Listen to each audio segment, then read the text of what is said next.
Hello, Slicey Dicers. This is Brian with another knife review for you. Today we have the Doug Ritter RSK MK1-G2 Knifeworks exclusive. That's a lot of name for a knife, but a pretty cool knife. It does deserve a lot of words. This is a pretty awesome knife. A little bit of history about this. First of all, because this knife has quite a bit of history. We'll start off with talking about Doug Ritter himself, the designer of this knife.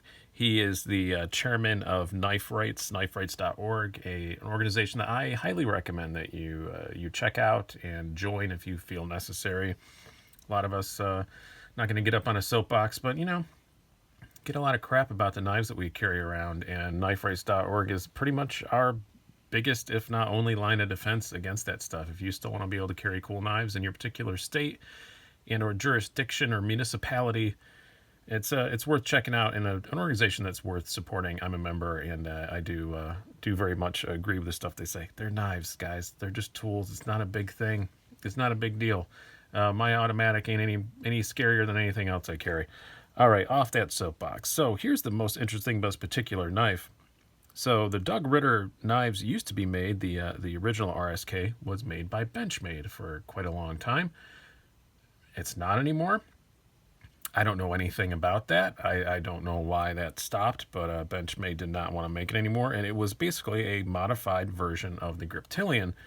Now, since Benchmade doesn't make it anymore, this version is made by Hogue. Hogue knives.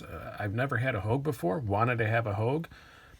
Always been a fan of the Griptilian concept, but not necessarily any of the particular models that they make. So I'm very glad to try one and see if it could be my perfect Griptilian.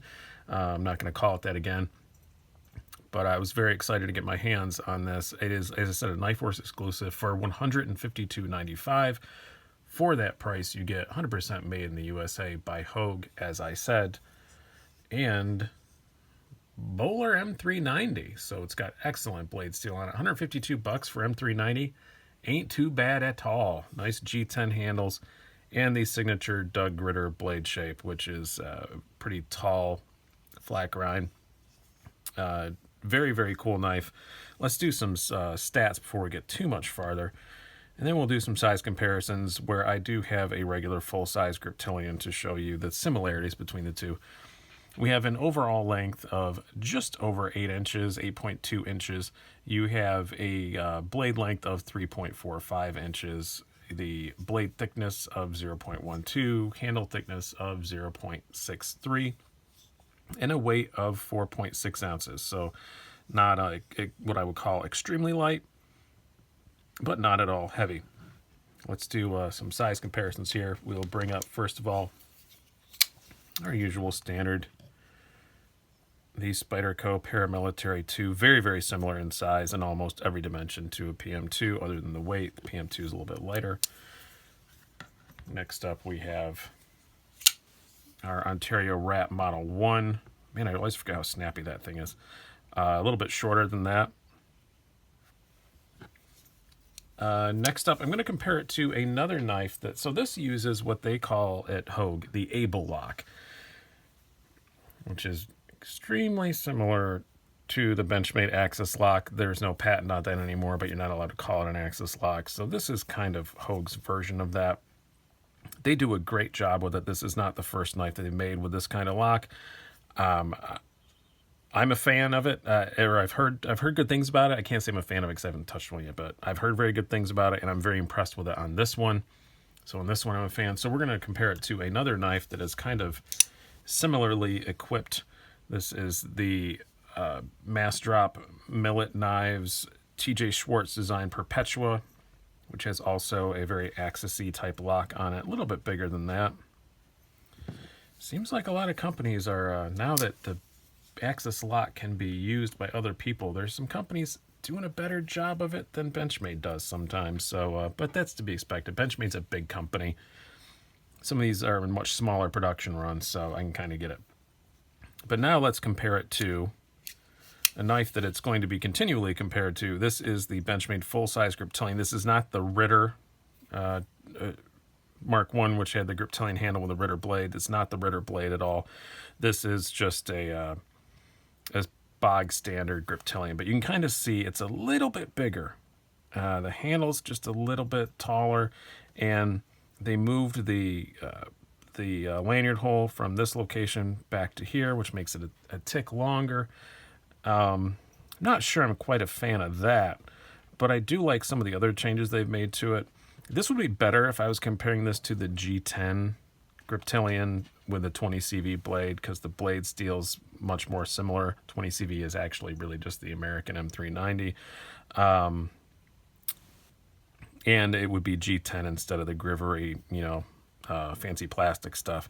But as you can see, just from the size and the shape, pretty darn similar. You do have a little bit more of a finger groove here, which is nice, and I think does improve it ergonomically a little bit. So it's not an exact copy of what Benchmade used to make by any means.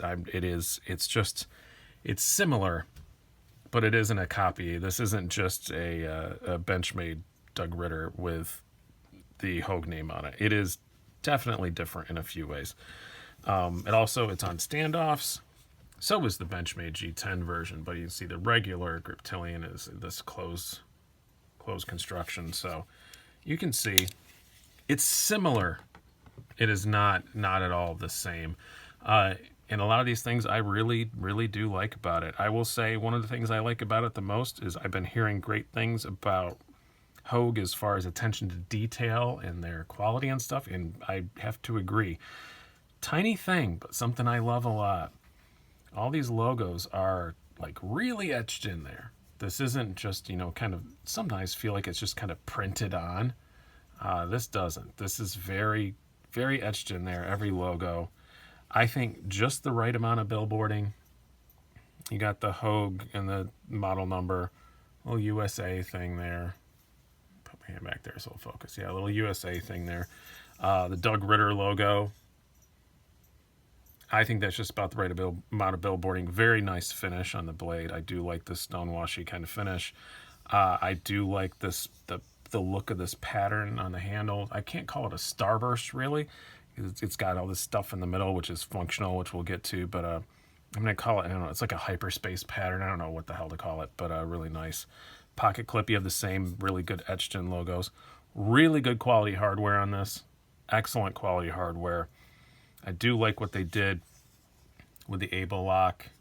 The thumb studs look a lot better than the Benchmade ones do. I'm sorry if your bell's jingling. This isn't Christmas time. I'm filming this in early November. My cat came in the office and now she wants to get out, but the door's closed because I'm recording, so she can deal. And then you've got really nice removable thumb studs. Just a lot of really good high quality stuff in this. The only thing quality wise that I had any problem with at all is the blade is not really perfectly centered. It's not touching anywhere. It's not a big deal. I'm sure if I tore it apart, I could fix that. But these Able, Axis, whatever lock, these Omega spring locks, whatever we're going to start calling them from here on out, I don't know. They're extremely difficult to take apart and put back together. I do not want to deal with that. So I haven't. I had a choice of it either being a mostly free dropper or being centered, and I chose the former. So it is a bit off center, but it's not bad. It's not touching anything, like I said, but that's the only quality thing that I have. It does come in this nice little pouch. Doug Ritter Hogue. I do like it's all embroidered. It's not just printed on there. You don't get much else inside, but still for $150, that's not bad. You get the little Don't Eat Me. I don't know why I keep these things other than I worry that one of my dogs or cats are going to eat it or something. Fairly normal box. Nothing to really write home about box-wise. Hogue Knives manual, because they do make a lot of automatics. Another Don't Eat Me in there. And this nice sticker. I'll put that somewhere. That's a pretty tasteful sticker. I don't use all my knife stickers, but I do if they're kind of tasteful looking. And then, yeah, care and maintenance, all that kind of stuff. Limited lifetime warranty, which I've heard they're very good about. Again, this is my first Hogue, so a lot of this stuff I'm going to say as I've heard, because I don't really know.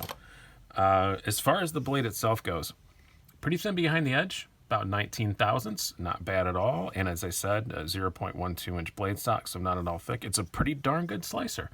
Works great. Process some cardboard with it. Cut through it really, really well.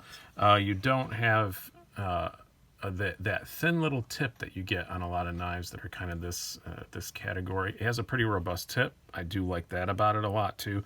I'm very pleased with the blade shape on this. Good sharpening choil. There's almost nothing to say about the blade other than it's really good. I feel like I should talk about it more because I really like it, but it's just kind of, yeah, it's great. I don't know what else to say. Kind of the same way about the Ergonomics. It's really good. I like the feel of it in my hand better than the Griptilian.